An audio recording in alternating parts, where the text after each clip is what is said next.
ओम नमः शिवाय। जय श्री कृष्णा। आज के वीडियो में आप सभी लोग रसपान करेंगे मंगल प्रदोष व्रत कथा।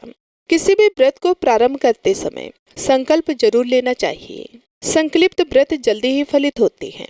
तो सबसे पहले आप त्रयोदशी तिथि के दिन सुबह जल्दी उठकर स्नान आदि से निर्वृत्त होकर सूर्य देव को जल अर्पित करके, अपने पितरों को जल अर्पित करके, फिर हाथ में जल और पुष्प लेकर भोलेनाथ का ध्यान करते हुए व्रत का संकल्प ले। संकल्प लेने के बाद भगवान शिव और माता पार्वती सहित पूरे शिव परिवार की पूजा करें और भगवान शिव को चंदन भांग धतूरा अर्पित करें। धूप दीप जलाएं। समय हो तो व्रत की कथा पढ़े सुने, नहीं तो प्रदोष काल के समय आपको कथा जरूर पढ़नी और सुननी चाहिए। आरती करें।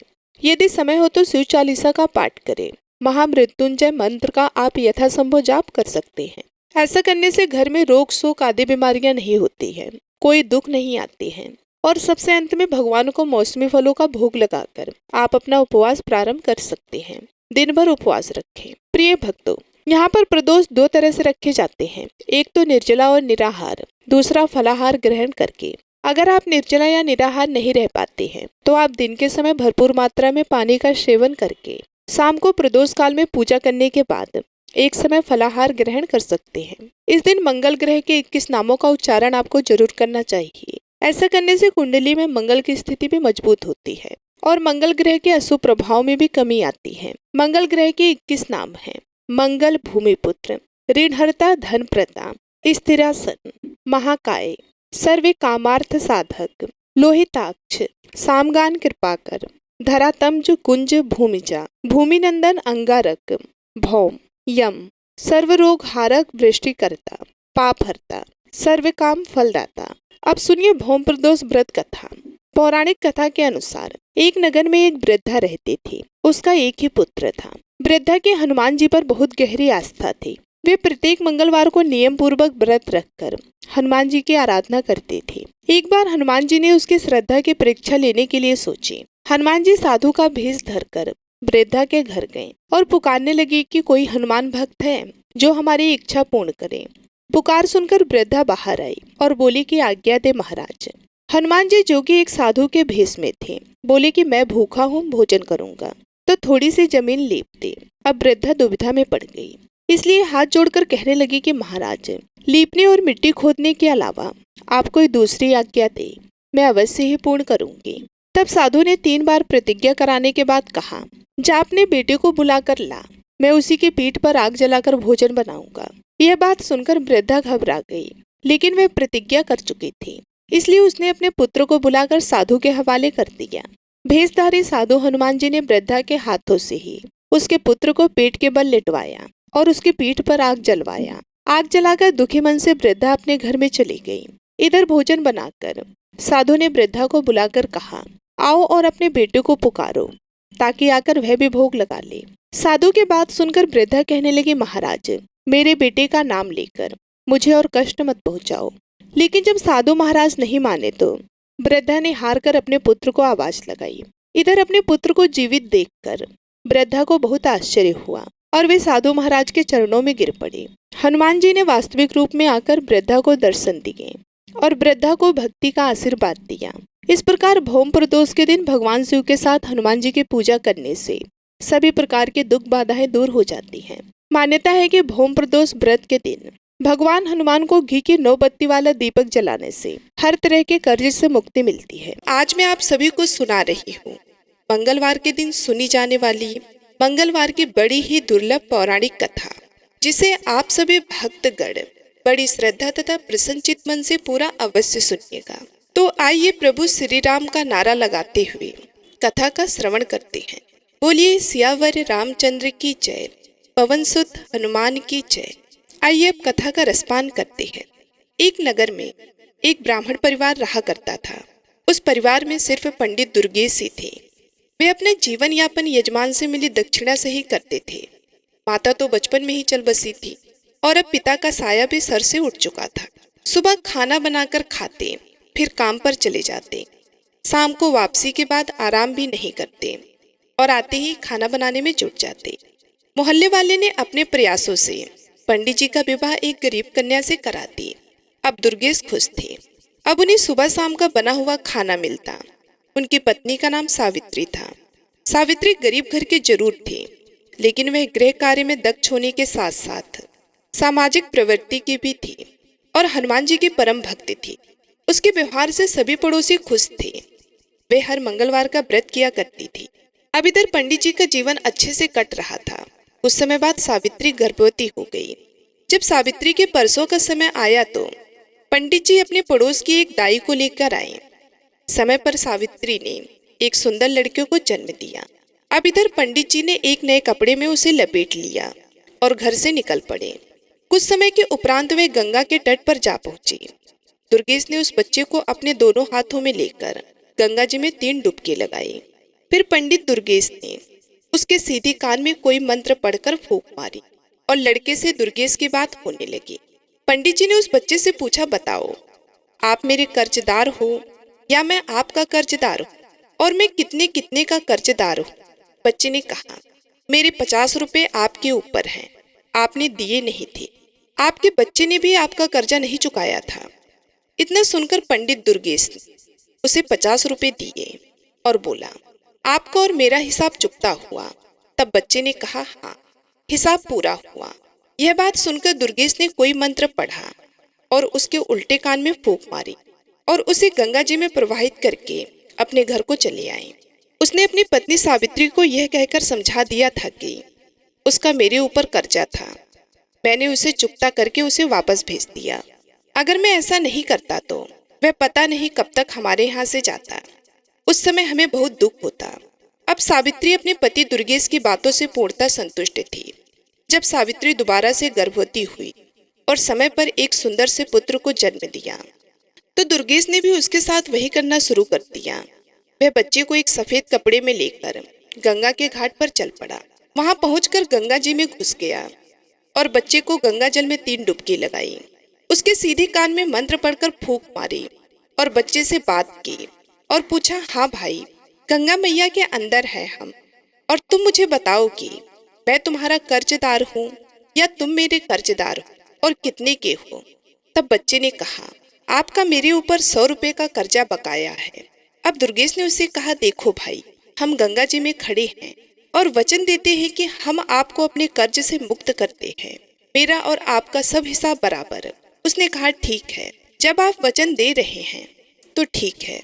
इतना कहकर दुर्गेश ने उसके उल्टे कान में फूंक मारी और बच्चे को उसी अवस्था में उसको गंगा जी में प्रवाहित कर दिया। यह सब करके वह वापस अपने घर पहुंचा और पत्नी सावित्री से बोला, मुझे खाली हाथ देखकर बच्चे के बारे में जानने की आपकी इच्छा होगी। उस पर हमारे ऊपर 100 रुपए का कर्जा था तो हमने उसे गंगा पर वचन दे दिया और उसे ऋण मुक्त कर दिया। हम नहीं चाहते थे कि आगे चलकर वह हमें तड़पा कर जाए। अब सावित्री ने पूछा, ऐसा कैसे?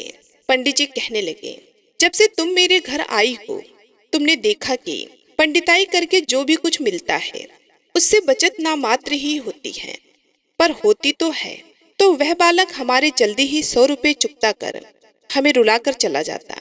हम आजीवन उसी दुख में जीते रहते।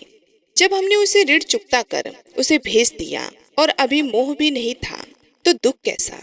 पंडित जी की बात सुनकर सावित्री चुप हो गई। उसके पास उस समय कोई और विकल्प ही नहीं था। फिर भी सावित्री को दुख बहुत था। वह अपनी व्यथा किसी से नहीं कह सकती थी, लेकिन अंदर ही अंदर टूट जरूर रही थी। अब वह पहले जैसी हंसमुख नहीं रही।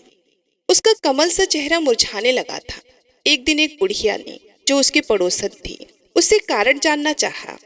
सावित्री उस बुढ़िया को बहुत मानती थी, इसलिए वह उसके आग्रह को ठुकरा ना सकी और अपनी आप बीती उसे बताई। बुढ़िया कहने लगी, देखो सावित्री, हमारा राजा बहुत दयालु है और वह सभी की सुनता है। कल तुम मेरे साथ चलना और राजा को सब बताना। सावित्री ने उससे कहा, ठीक है माँ जी। अगले दिन जैसे ही दुर्गेश अपने काम पर गए तो पड़ोसन बुढ़िया आ गई और उसे बोली, चलो चलो सावित्री। अब सावित्री तो तैयार बैठी थी। वह राजा के पास दरबार में गई और वहां पहुंचने के बाद राजा ने उसकी सारी बातें ध्यान से सुनी। बातें सुनकर राजा ने उस बुढ़िया से कहा, अब ये जिम्मेदारी तुम्हारी है कि आगे जब इसका बच्चा होने को हो तब तुम मुझे सूचना देना। और सावित्री ने कहा कि तुम भी भूल मत जाना, इस बुढ़िया को किसी से मेरे पास भिजवा देना। इसी आशा में दोनों अपने घर आ गई, सावित्री और पड़ोसन बुढ़िया। राजा से आश्वासन मिलने के बाद निश्चित हो गए थे। बुढ़िया तो पूरी तरह अस्वस्थ थी, लेकिन सावित्री अपने दोनों संतानों के बारे में सोचकर ही सिहर जाती, जिसका मुंह भी उसने अच्छी तरह से नहीं देखा था। पर पंडित दुर्गेश को तो कोई दुख ही नहीं था। वह जो कर रहा था अपने भविष्य को ही सोचकर कर रहा था। इधर दुर्गेश ने अपने असीम प्रेम और स्नेह से सावित्री को महान दुख से उबार लिया था। अब दोनों में परस्पर प्रेम की धारा बहने लगी और सावित्री फिर से हनुमान जी की पूजा अर्चना करने लगी। इसी का प्रताप ये हुआ कि सावित्री ने तीसरी बार गर्भ धारण किया।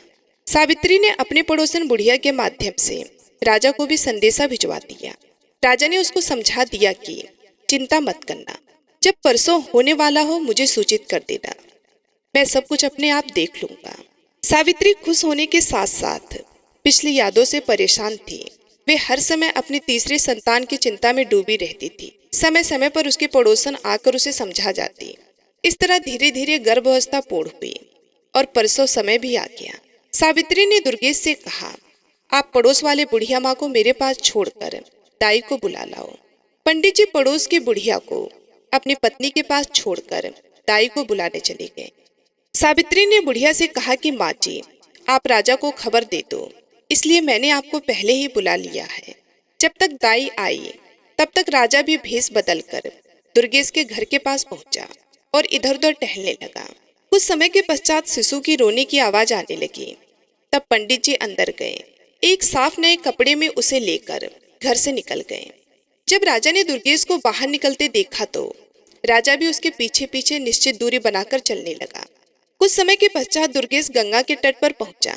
बच्चे को लेकर वह गंगा में घुस गया और कमर तक जल में जाकर रुक गया। अब दुर्गेश ने बच्चे को 3 डुबकी लगाई और उसके सीधे कान में एक मंत्र फूंक मारा। अब बच्चा बात करने में सक्षम था। तब दुर्गेश ने पूछा कि अच्छा बताओ, मेरा कर्जा आपके ऊपर है या आपका कर्जा मेरे ऊपर है और कितना है? तो बच्चा कहने लगा, आपका मेरे ऊपर 1000 का कर्ज है, जिसे मेरे बच्चे ने भी नहीं चुकता किया था। दुर्गेश ने अपनी तसल्ली के लिए पुनः बच्चे से पूछा, देख लो, हम गंगा में खड़े हैं, सच सच बताना, नहीं तो गंगा का पाप लगेगा।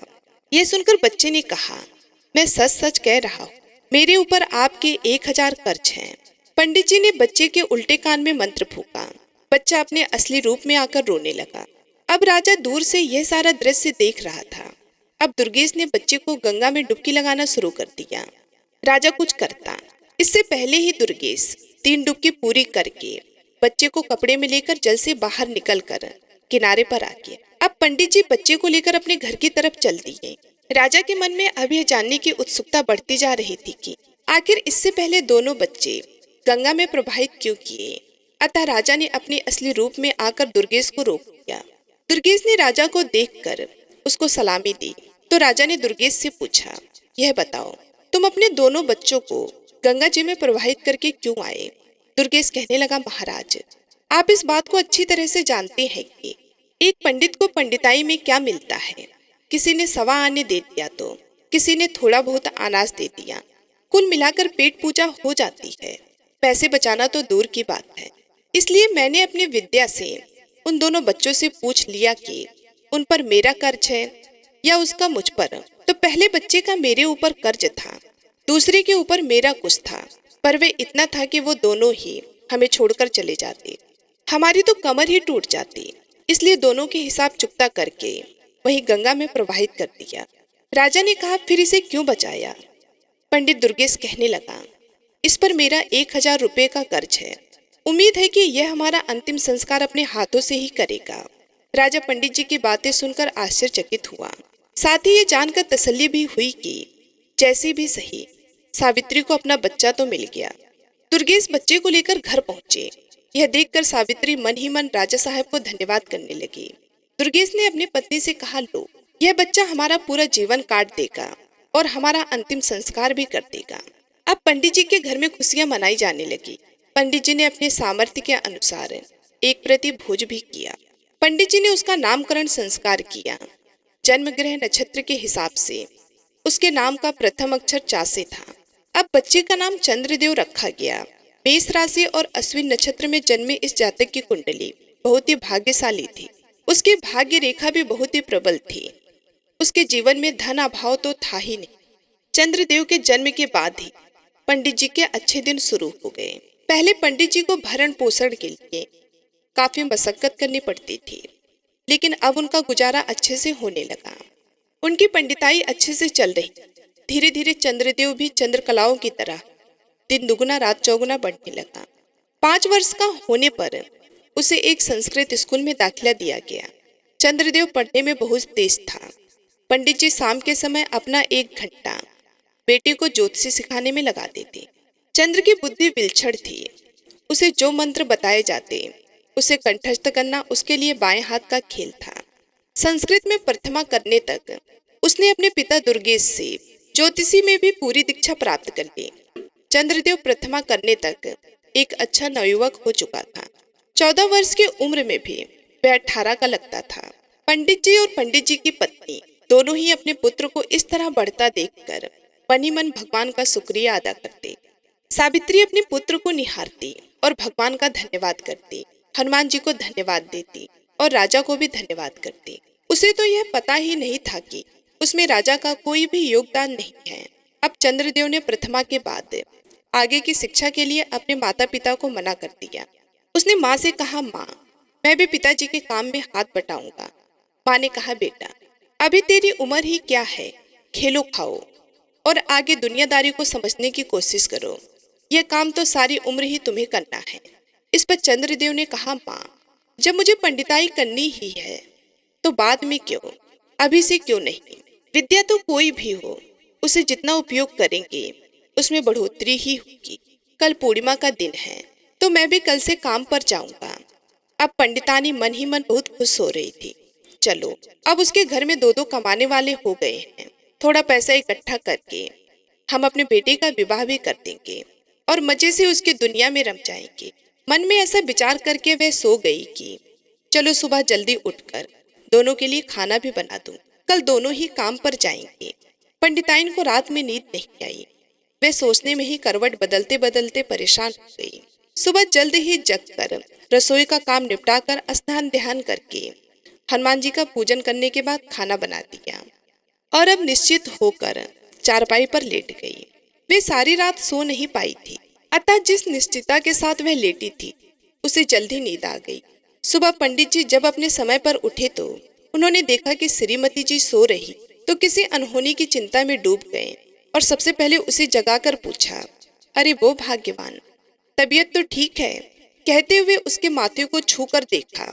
तब सावित्री ने उससे कह दिया, मेरी तबीयत बिल्कुल ठीक है, थोड़ा जल्दी उठ गई थी सो काम धाम करके मैं लेट गई और नींद आ गई।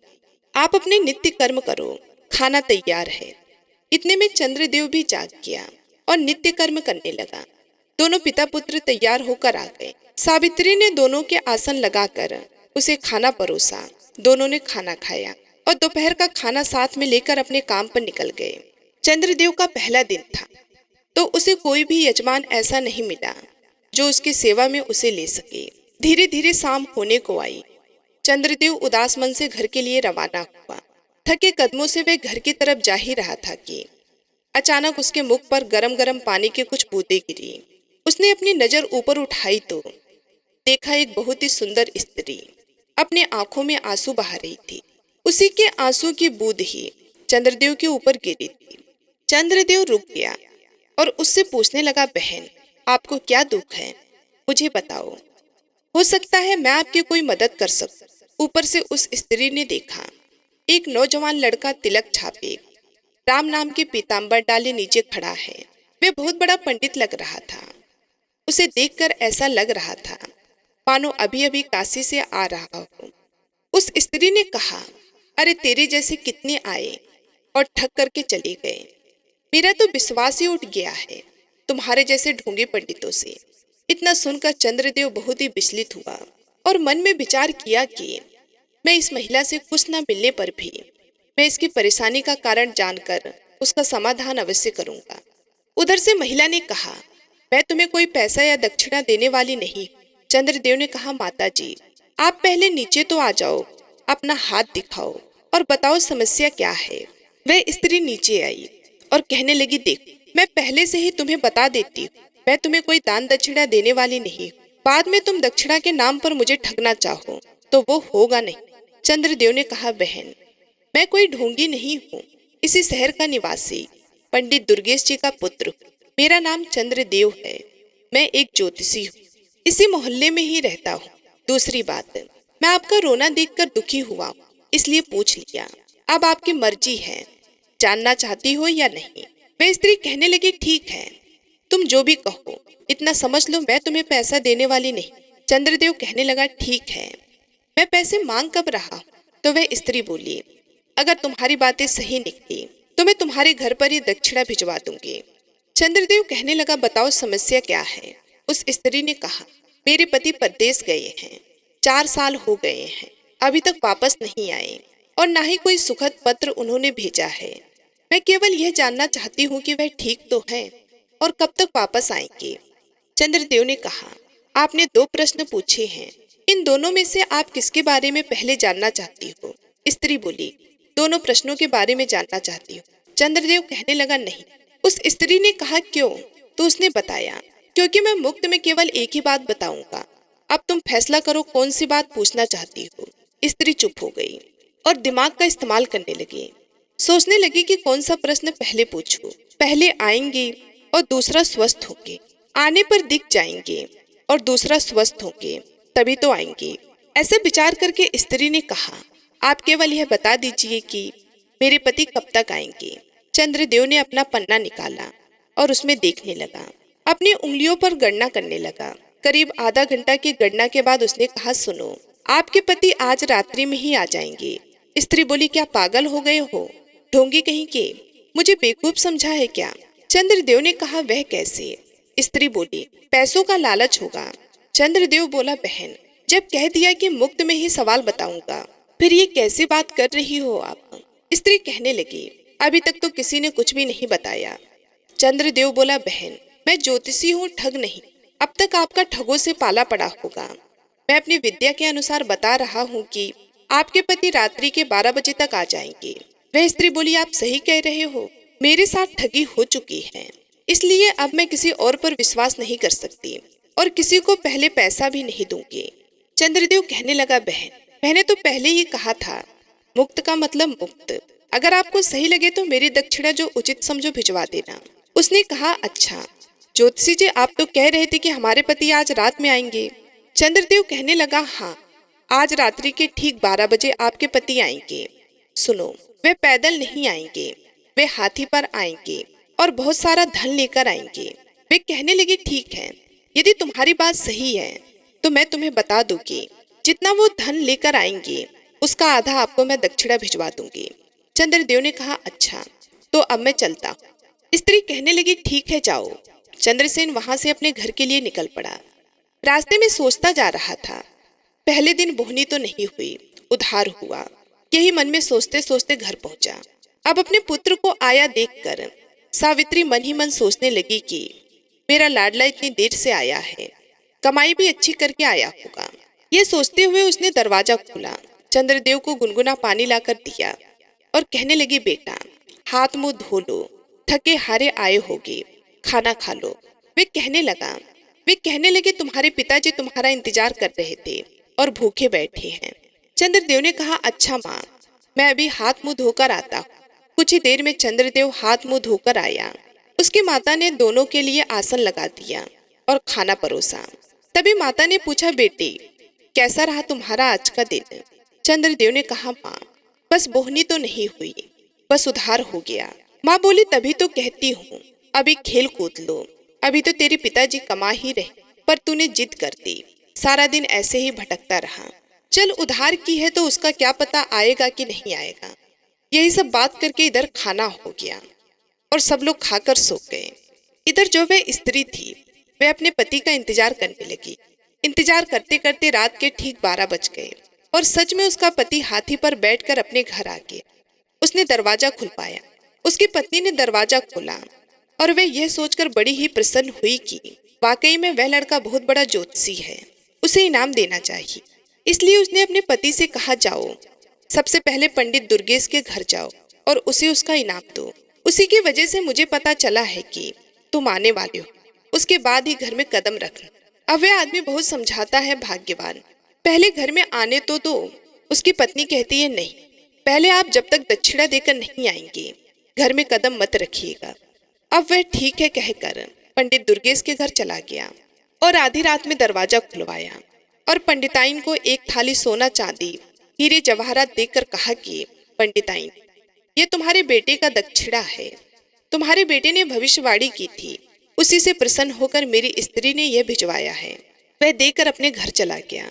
पंडिताइन इतना सारा सोना चांदी देखकर बड़ी खुश हुई और परात को अंदर रखकर डलिया से ढककर वे मन ही मन सोचने लगी, पंडित जी ने तो बस ऐसे ही कहा, मेरे बेटे ने एक ही दिन में घर भर दिया। अब यह कहकर वे सो गई। जब सुबह हुई तो पंडित दुर्गेश अपने नित्य नियम पर उठकर देखने लगे। पंडिताइन अभी तक सो रही है। उन्होंने कहा, पंडिताइन, आज क्या हुआ? तुम अभी तक सोई हुई। इतना सुनते ही पंडिताइन का तेवर चढ़ गया और बोली, बहुत ज्यादा कमा के लाते हो ना? मेरा बेटा कल पहली बार ही गया और इतना सारा कमा कर लाया है कि पूरा घर भर गया। पंडित जी ये सुनकर चौंक गए और बोले, पंडिताइन, तुम ये क्या कहती हो? पंडिताइन ने कहा, हाँ सही कहती हो। तुम्हारे पुत्र ने कल जो उधार किया था उसे रात में ही जजमान ने पहुंचा दिया। यह देखो, एक परात भर मुद्राएं। यह देखकर तो पंडित जी अपने सर पर हाथ रखकर तुरंत जमीन पर बैठ गया और रोने बिलखने लगा। पंडिताइन यह देखकर पूछने लगी तो पंडित जी ने कहा कि अरे भाग्यवान, पहले तू घर के अंदर जाकर देख, तेरा पुत्र जीवित है या नहीं। पंडिताइन आंखें निकालकर देखने लगी। अब वे भागी भागी घर के अंदर गई तो देखा उसका पुत्र मरा पड़ा है और वे जोर जोर से रोने लगी। यह देखकर पंडित जी ने कहा, पंडिताइन, मैंने कहा था ना, पूर्व जन्म के उसने अपने सभी कर्ज को चुकाकर हमसे मुक्ति पा ली है, इसलिए तो हम उसे कमाने देना नहीं चाहते थे। अब तुम हनुमान जी की पूजा करो, अब वे तुम्हारे पुत्र को वापस ला सकते हैं। यह सुनकर पंडिताइन बिना अन्न पानी के 1 हफ्ते तक उपवास करती रही। जब हफ्ता पूरा हुआ तो वे मरणासन हो गई। यह देखकर हनुमान जी भी बड़े प्रसन्न हुए और बोले, यदि मैंने इस ब्राह्मणी को दर्शन नहीं दिया तो सभी भक्तों का विश्वास मुझ पर उठ जाएगा। यह सोचकर हनुमान जी महाराज पंडिताइन के घर उसकी कुटिया में ही प्रकट हो गए और बोले, पंडिताइन, तुमने मंगलवार का व्रत करके मुझे बड़ा ही प्रसन्न किया है। तुम लगातार हर मंगलवार का व्रत नियम से करती आई हो। मांगो, तुम्हें क्या चाहिए? पंडिताइन ने कहा, ना मुझे सोना चाहिए, ना अन्न, ना धन, मुझे बस मेरा पुत्र चाहिए। हनुमान जी ने कहा, उसके भाग्य में जो लिखा था वही हुआ। पंडिताइन ने कहा, नहीं, पहले ही 2 पुत्र चले गए हैं। पंडित जी ने मुझे उन्हें आंख भरकर देखने भी नहीं दिया, इसलिए मैं चाहती हूँ कि आप इस पुत्र को मुझे वापस कर दें।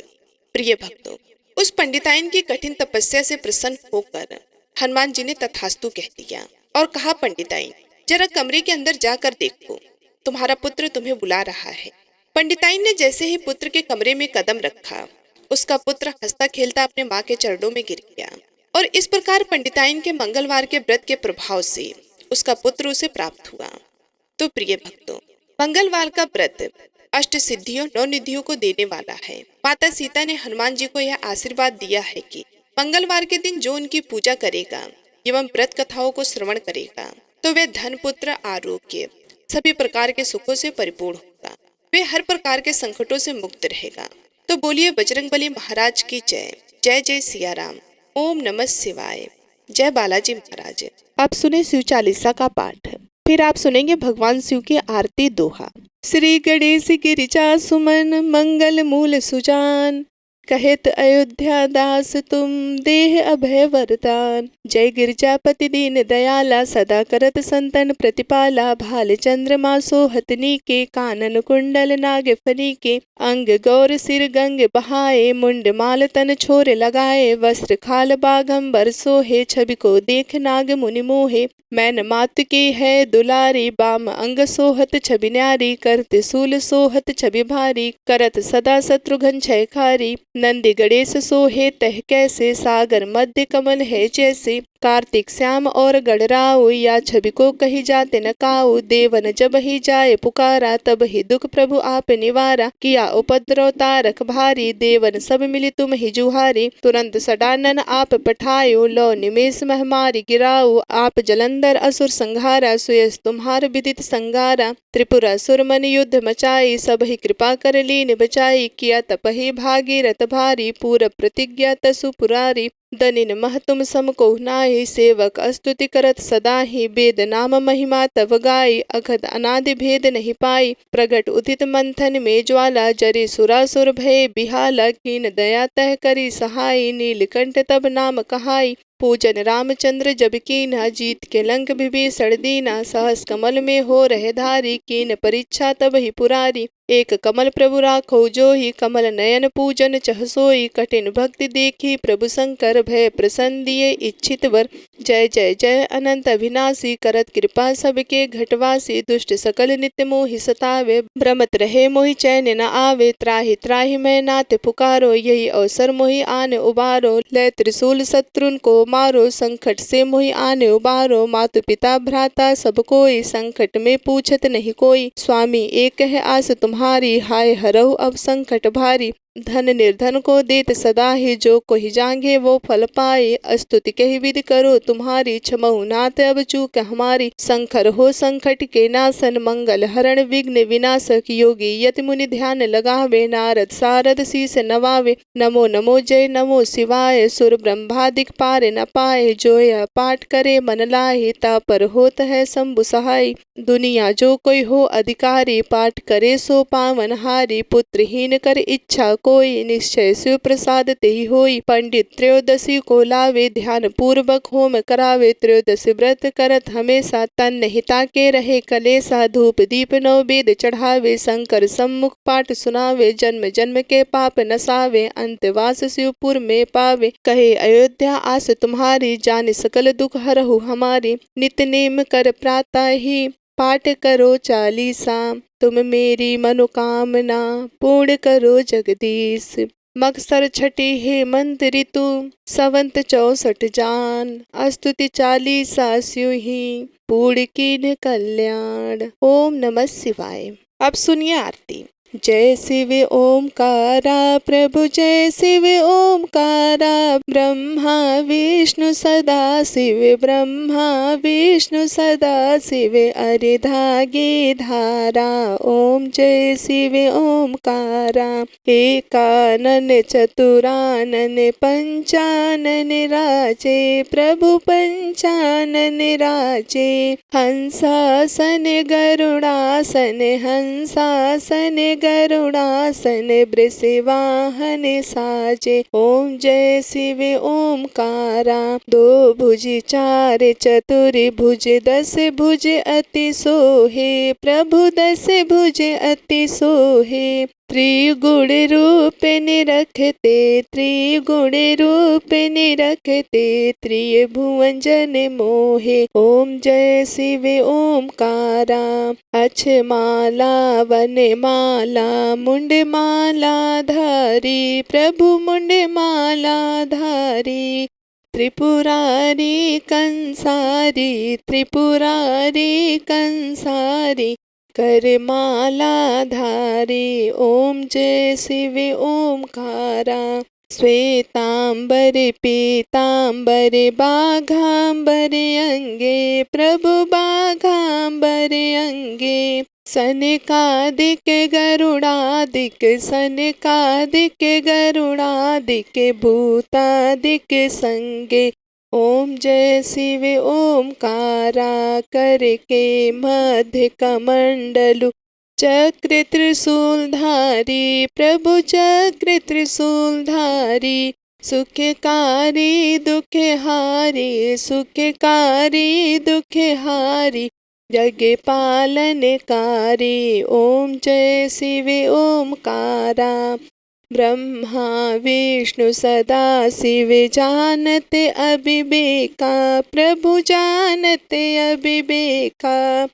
प्रणवाक्षर में शोभित, प्रणवाक्षर में शोभित।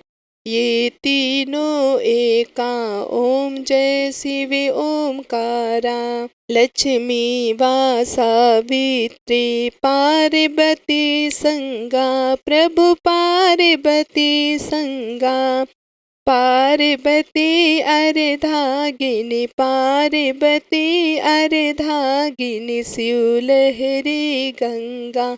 ओम जय शिव ओमकारा। पर्वत सोहे पार्वती शंकर कैलासा प्रभु शंकर कैलासा।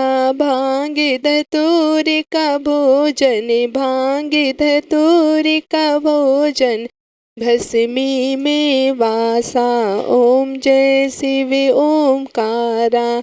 जटा में गंगा बहत है गले मुंडन माला प्रभु गले मुंडन माला। शेष नाग लिपटावत शेष नाग लिपटावत ओढ़त मृग छाला। ओम जय शिव ओमकारा। काशी में विराजे विश्वनाथ नंदी ब्रह्मचारी प्रभु नंदी ब्रह्मचारी।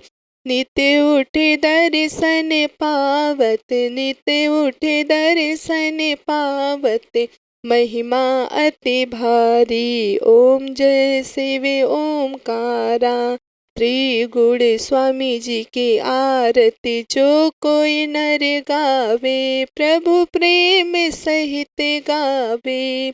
कहते शिवानंद स्वामी कहते हरि हरि स्वामी सुख संपत्ति पावे। ओम जय शिव ओमकारा।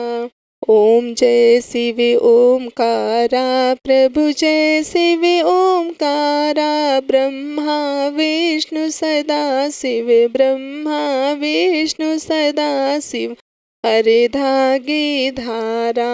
ओम जय शिव ओमकारा। यह थी आज की वीडियो। अगर जानकारी आपको अच्छी लगी हो तो वीडियो को प्लीज़ लाइक शेयर जरूर कीजिएगा। भगवान भोलेनाथ की कृपा सदा सर्वदा आप पर और आपके परिवारजनों पर बनी रहे, इसी कामना के साथ मैं आप सभी लोगों से विदा लेती हूँ। मिलती हूँ मैं आप सभी लोगों से अगली वीडियो में एक और नई जानकारी के साथ। तब तक के लिए आप सभी का तहे दिल से धन्यवाद।